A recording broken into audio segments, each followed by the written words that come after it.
Ya, selamat pagi, assalamualaikum warahmatullahi wabarakatuh. Selamat pagi, salam pro justisia. Ya, ini salam baru yang diperkenalkan di Fakultas Hukum Universitas Kudus agar kita semakin semangat.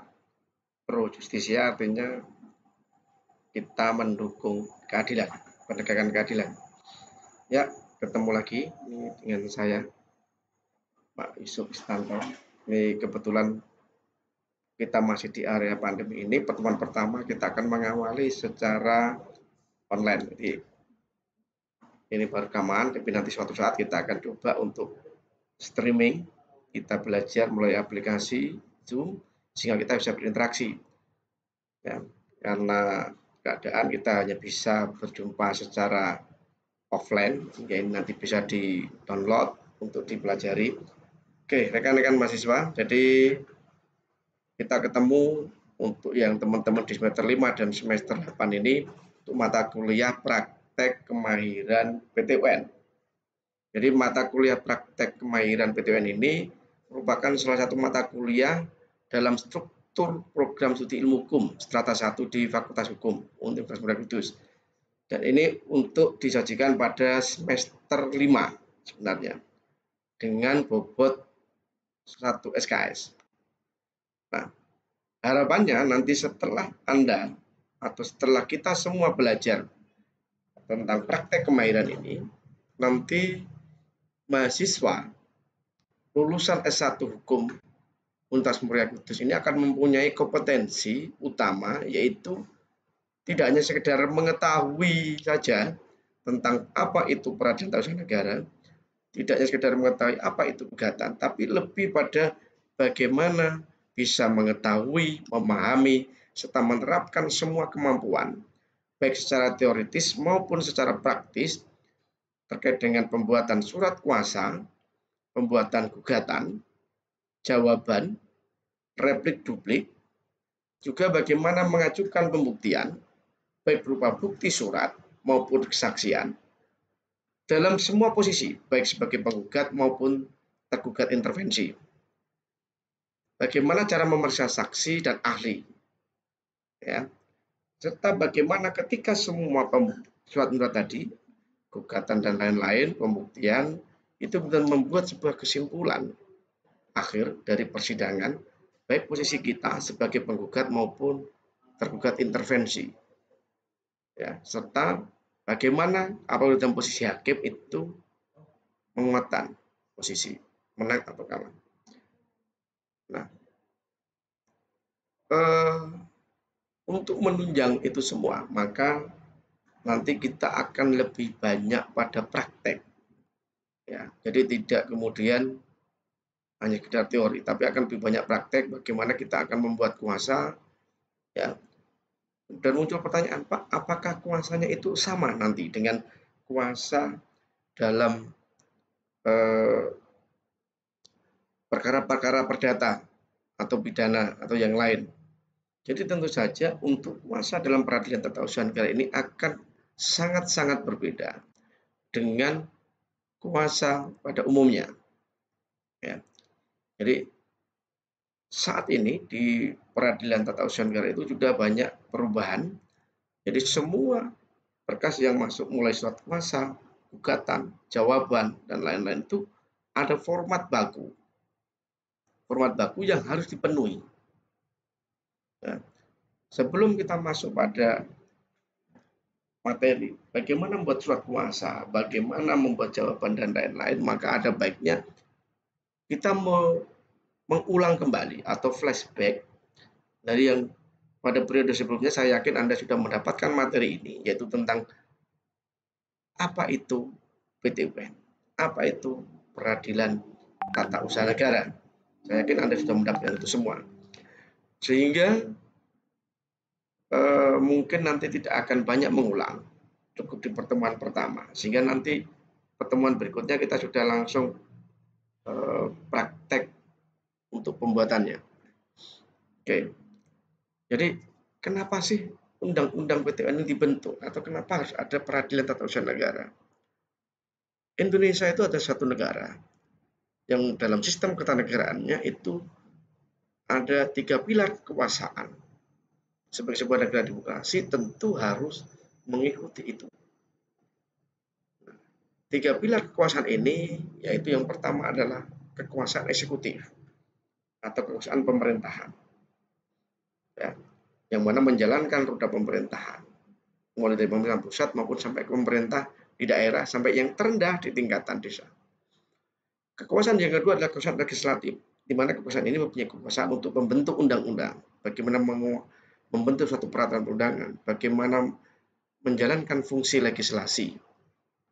Dan yang terakhir adalah kekuasaan yudikatif atau kekuasaan kehakiman, atau yang memegang kekuasaan tentang bagaimana memutus sebuah hukum. Nah, kekuasaan kehakiman itu sendiri ini dalam konstitusi kita, dalam pasal 24 Undang-Undang 1945, Undang-Undang Dasar Negara Republik Indonesia 1945, memberikan amanah atau menegaskan bahwa kekuasaan kehakiman kita itu ada dua, yaitu pada Mahkamah Agung dan Mahkamah Konstitusi. Ya. Kekuasaan kehakiman konstitusi kita itu dilaksanakan oleh kekuasaan Mahkamah Agung, di mana dan badan peradilan yang berada di bawahnya ada 4 lingkup peradilan, yaitu yang pertama adalah peradilan umum. Peradilan umum ini akan pada banyak, ada peradilan terkait dengan tata usaha, peradilan negeri, ada peradilan niaga pada pengadilan negeri, dan yang lain. Kemudian yang kedua adalah lingkungan peradilan agama.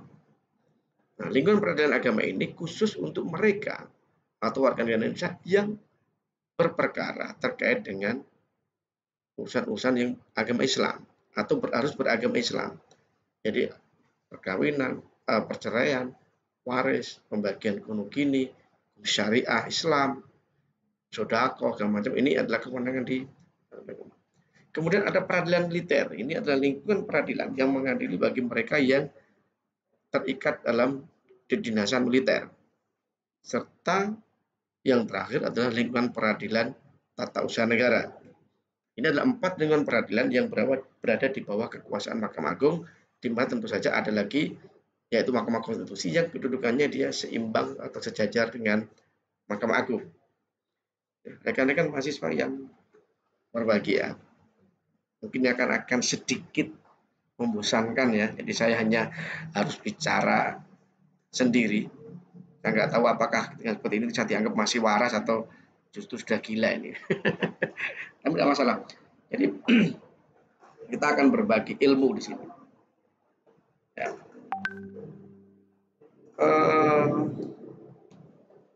Konsep negara hukum, ya, menurut Julius Stahl itu dia membagi bahwa salah satu unsur adalah negara hukum itu adalah adanya peradilan administrasi.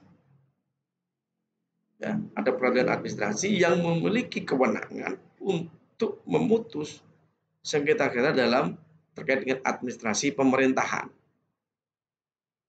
Ya, jadi ketika Indonesia sudah membentuk adalah undang-undang ini, maka banyak yang bilang mengatakan bahwa Indonesia sudah merupakan bagian hukum. Kenapa? Ini bukti nyatanya adalah Indonesia memiliki peradilan tata usaha negara.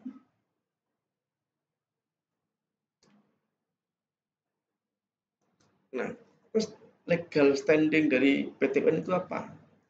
Nah, dasar hukum dari peradilan tata usaha sendiri itu adalah baru muncul dengan hadirnya Undang-Undang Nomor 5 Tahun 86. Undang-Undang Nomor 586 yang kemudian ada perubahan pertama, yaitu perubahan pada Undang-Undang Nomor 9 Tahun 2004, ya. Kemudian perubahan yang kedua adalah Undang-Undang Nomor 51 Tahun 2009. Jadi sebelum ada Undang-Undang Nomor 5 ini, kita boleh mengatakan bahwa Indonesia itu adalah peradilan administratifnya masih bersifat semu. Nah, bersifat semuanya seperti apa? Yang dimaksud dengan semu di sini adalah dalam arti peradilan administrasi Indonesia bersifat tidak bebas, karena belum bisa lepas dari bayang-bayang atau pengaruh kekuasaan eksekutif dan kekuasaan dari pembuat undang-undang. Ya, sebagai pengertian negara hukum, maka sesuai pasal 1 ayat 3 konstitusi kita, tentu saja keadaan itu merupakan penyimpangan dari negara hukum. ya, semua kekuasaan baik di bidang legislatif, eksekutif maupun yudikatif saat itu desentralisasi pada presiden. Jadi ini penyimpangan dalam pelaksanaannya di masa Orde Baru. Nah, perselisihan sengketa administrasi sendiri sudah diatur dalam pasal 53 ayat 1 Undang-Undang 5 tahun 86 itu adalah ranah atau kewenangan peradilan tata usaha negara. Di sini disebutkan bahwa seorang atau badan hukum perdata yang merasa kepentingannya dirugikan oleh suatu keputusan tun dapat mengajukan gugatan tertulis kepada pengadilan yang berwenang yang berisi tuntutan agar keputusan tun yang disebutkan itu dinyatakan batal atau tidak sah dengan atau tanpa disertai tuntutan ganti kerugian atau rehabilitasi. Ya. Jadi itu diatur dalam pasal 53. Nah, sebenarnya dalam sejarah ini diceritakan oleh Cipto Setiadi dalam bukunya itu Hukum Acara Peradilan Tata Usaha Negara satu beliau menjelaskan bahwa dalam sejarahnya itu sebenarnya sejak tahun 46 itu sudah mulai dirintis adanya suatu peradilan untuk sengketa-sengketa administrasi pemerintahan. Ini dibuktikan dengan bahwa tahun 1946 tersebut ya, itu pertama kalinya Wirjono Projodikoro itu sudah membuat yang namanya rancangan undang-undang tentang acara perkara dalam soal tata usaha pemerintahan. Ini cikal bakal dirintisnya undang-undang peradilan tata usaha negara. Nah, sebelum muncul undang-undang tahun 86 nomor 5 tahun 86 sebenarnya dalam praktek itu kita hanya mengenal ada 3 lembaga yang mempunyai fungsi dan kewajiban untuk memproses atau peradilan bisa disebut sebagai peradilan administrasi negara. Yang pertama adalah Majelis Pertimbangan Pajak. Ini yang berfungsi atau sengketa kaitannya dengan pajak. Jadi ketika ada tagihan pajak yang merugikan maka ini gugatnya ada di Majelis Pertimbangan Pajak. Kemudian yang kedua adalah peradilan pegawai negeri. Ini kaitannya dengan ketika mengurus sengketa administrasi berkaitan dengan pegawai negeri sipil. Dan yang ketiga adalah peradilan bea cukai. Ya. Perintah untuk mendirikan atau mewujudkan peradilan administrasi negara itu sudah tertuang pada ketetapan MPRS nomor 2 MPRS 60 itu sudah diamanatkan di situ. Yang kemudian amanat dari TAP MPRS ini dibawa, ditegaskan kembali dalam suatu undang-undang, yaitu Undang-Undang Nomor 14 tahun 70 tentang ketentuan pokok-pokok kekuasaan kehakiman. Bahkan Presiden Soeharto dalam pidato kenegaraan di depan sidang MPR tanggal 16 Agustus tahun 78 menegaskan bahwa beliau menyatakan akan diusahakannya terbentuk peradilan administrasi yang dapat menampung dan menyelesaikan perkara-perkara yang berhubungan dengan pelanggaran yang dilakukan oleh pejabat atau aparatur negara maupun untuk memberikan kepastian hukum bagi setiap pegawai negeri. Ini dijanjikan beliau. Jadi kalau boleh kita ngutip dengan bahasa begitu, kalau pidato itu kan mengatakan bahwa akan diusahakan terbentuknya peradilan administrasi yang dapat menampung dan menyelesaikan perkara-perkara yang berhubungan dengan pelanggaran yang dilakukan oleh pejabat atau aparatur negara maupun untuk memberikan kepastian hukum bagi setiap pegawai negeri sipil. Nggak tahu nih mirip apa enggak nih. Nah itu sudah dijanjikan beliau dalam pidato kenegaraan.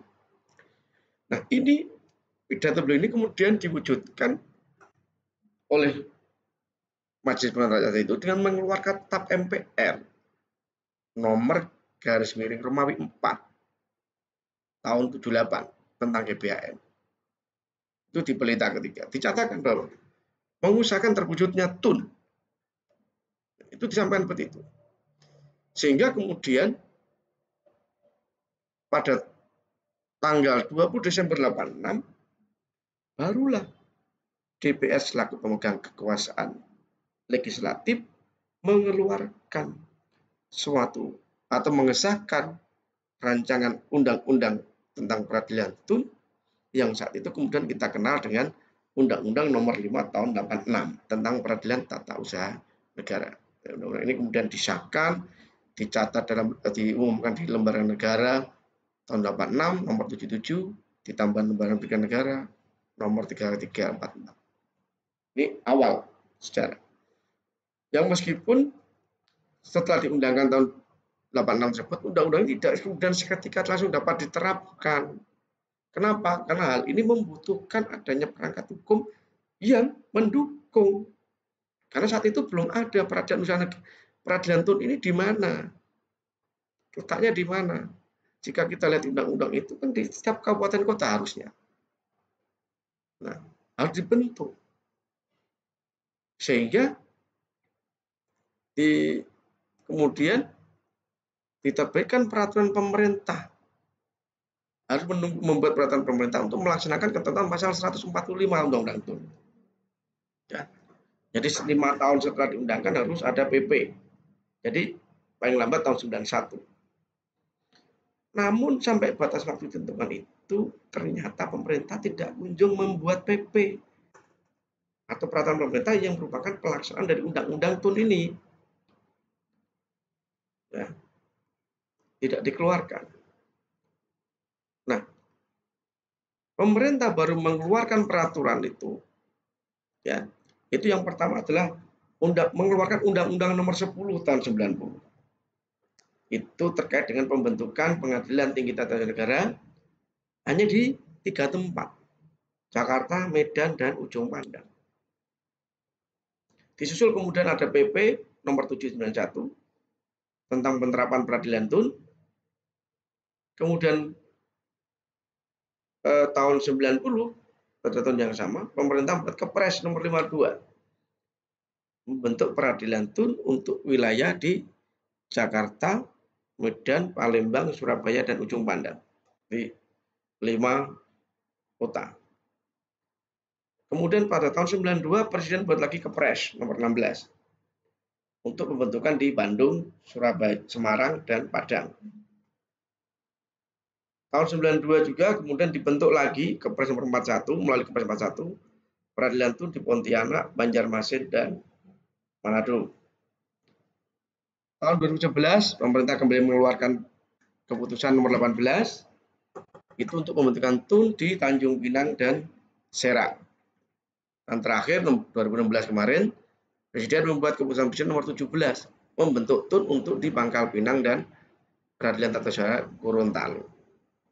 Sehingga sejak tahun 86 itu tidak langsung otomatis peradilan tun berjalan karena harus ada aturan-aturan yang melengkapi atau ada aturan-aturan yang harus dilengkapi terkait dengan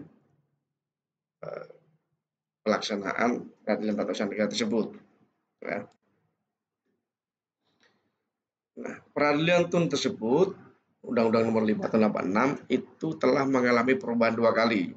Ya, yang pertama adalah perubahan dalam Undang-Undang Nomor 9 Tahun 2004. Kemudian perubahan dengan Undang-Undang Nomor 51 Tahun 2009. Nah, dalam Undang-Undang Nomor 9 ini waktu perubahan pertama itu ada beberapa poin yang di Undang-Undang Nomor 5 itu kemudian dihapus, dihilangkan, diganti atau ditambah.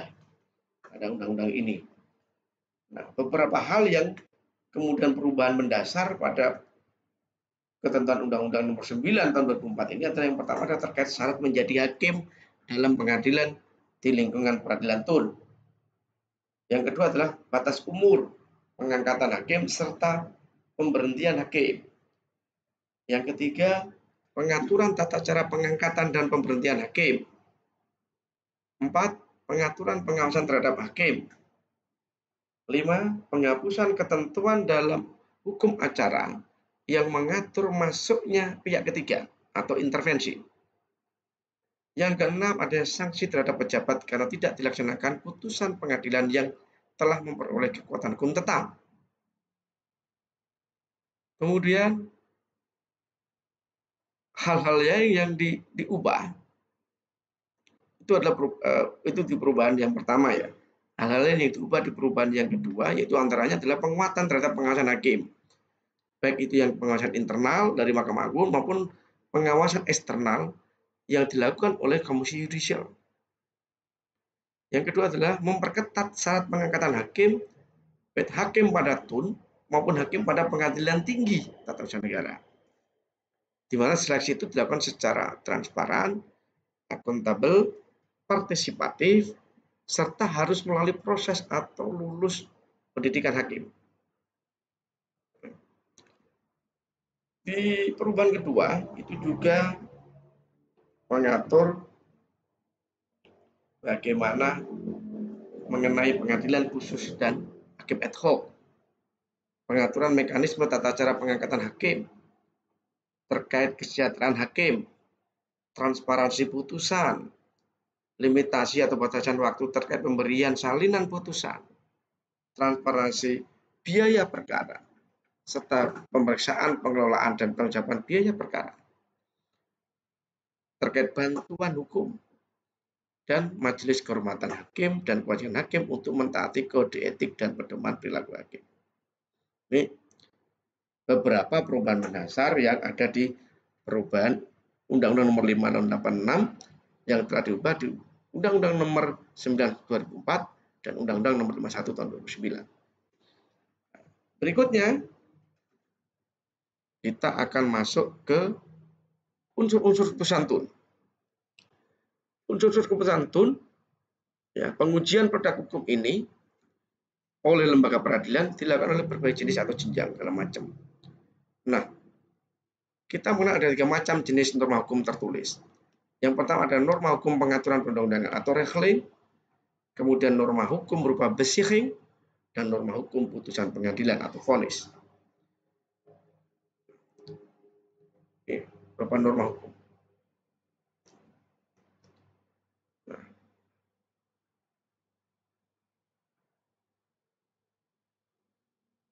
Dehan, salah satu pakar hukum, ya, dia menyebut ada unsur-unsur keputusan tun.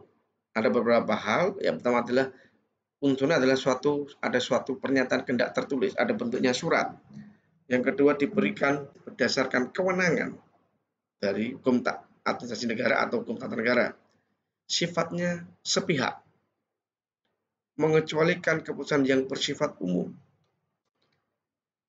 Kemudian menentukan penentuan penghapusan pengakhiran hukum yang ada atau menciptakan hubungan hukum baru yang memuat penolakan sehingga terjadi penetapan, perubahan, penciptaan atau penghapusan.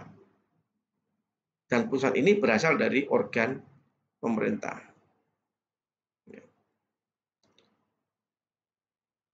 Nah, Dehan juga membagi jenis putusan tersebut. Yang pertama ada putusan yang sifatnya perorangan. Misalkan SIM, sertifikat, ini putusan yang sifat perorangan. Kemudian yang sifat deklaratif, akte, kemudian IMB, HGB, keputusan bebas, ada izin reklame, dan seterusnya, keputusan yang menguntungkan, misalnya SK pengangkatan, SK insentif, dan lain-lain.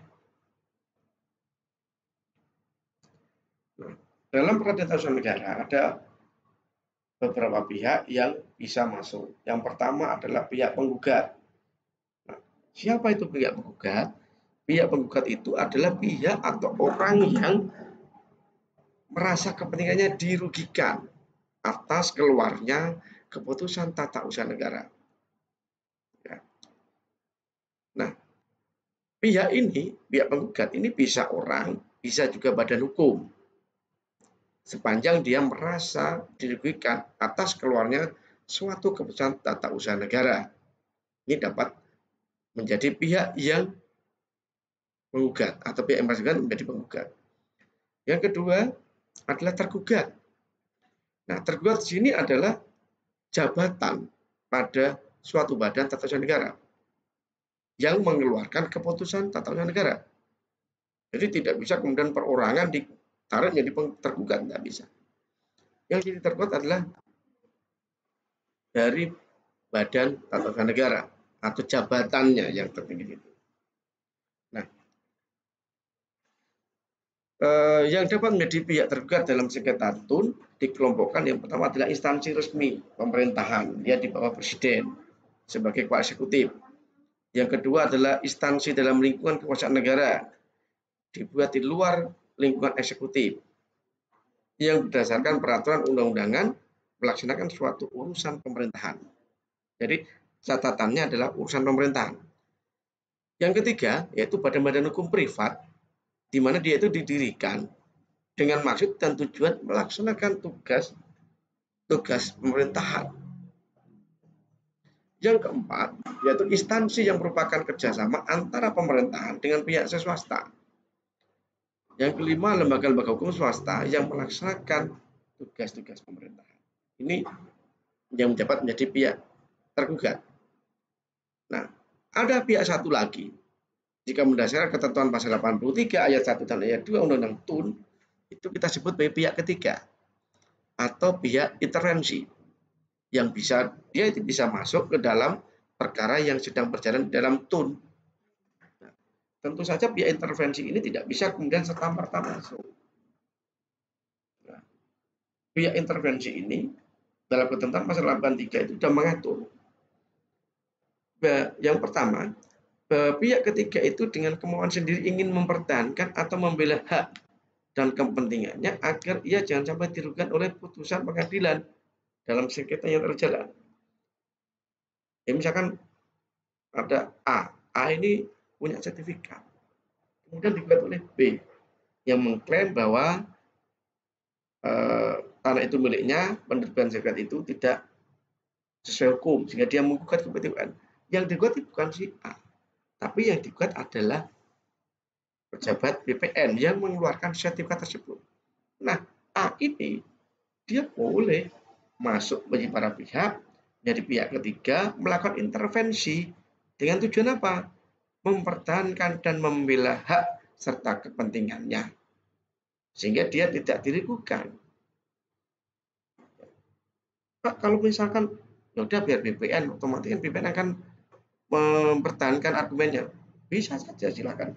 Tapi akan lebih terjamin jika Anda sendiri yang menuntut hak tersebut. Ya. Yang kedua adalah pihak ketiga ini masuk dalam proses perkara karena permintaan salah satu pihak. Ini contoh proses gugatan yang jalan itu, salah satu pihak bisa menggugat, kemudian meminta bahwa si A ini untuk ditarik masuk sebagai dalam pihak dalam proses perkara tadi. Nah, masuknya pihak ketiga dalam proses perkara yang sedang berjalan dapat juga terjadi atas prakarsa hakim. Jadi hakim bisa kemudian ada gugatan masuk, majelis hakim kemudian menyurati, merintahkan panitera untuk mengundang pemilik sertifikat atau pihak ketiga itu untuk hadir di pengadilan mempertahankan haknya. Oke. Berikutnya, nah, terus bagaimana ruang lingkup peradilan TUN? Ruang lingkup peradilan TUN itu sendiri sudah diatur dalam Undang-Undang Nomor 51 Tahun 2009 tentang perubahan Undang-Undang Nomor 9 Tahun 2004 tentang perubahan Undang-Undang Nomor 5 Tahun 86. Di pasal 47 bahwa ruang lingkup atau kompetensi absolut dari peradilan TUN adalah bertugas dan berwenang untuk memeriksa, memutus, dan menyelesaikan sengketa tentang tata usaha negara. Nah, yang dimaksud sengketa tata usaha negara itu apa? Yaitu sengketa yang timbul di bidang tata usaha negara antara orang atau badan hukum perdata akibat diterbitkannya keputusan tata usaha negara. Ini dapat dilihat di pasal 1 angka 9. Keputusan TUN itu apa? Itu bisa suatu penetapan tertulis dikeluarkan oleh badan atau pejabat TUN. Isinya adalah tindakan hukum TUN berdasarkan peraturan perundangan yang berlaku, bersifat konkret, individual, dan final.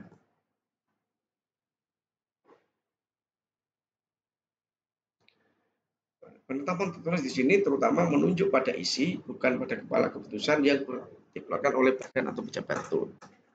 Nah, ini bisa dipelajari. Jadi ruang lingkupnya itu adalah terkait dengan dikeluarkan keputusan tata usaha negara. Ya. Nah, saya kira itu Jadi nanti kalau silakan materinya bisa Anda unduh di Sunan yang sudah disediakan.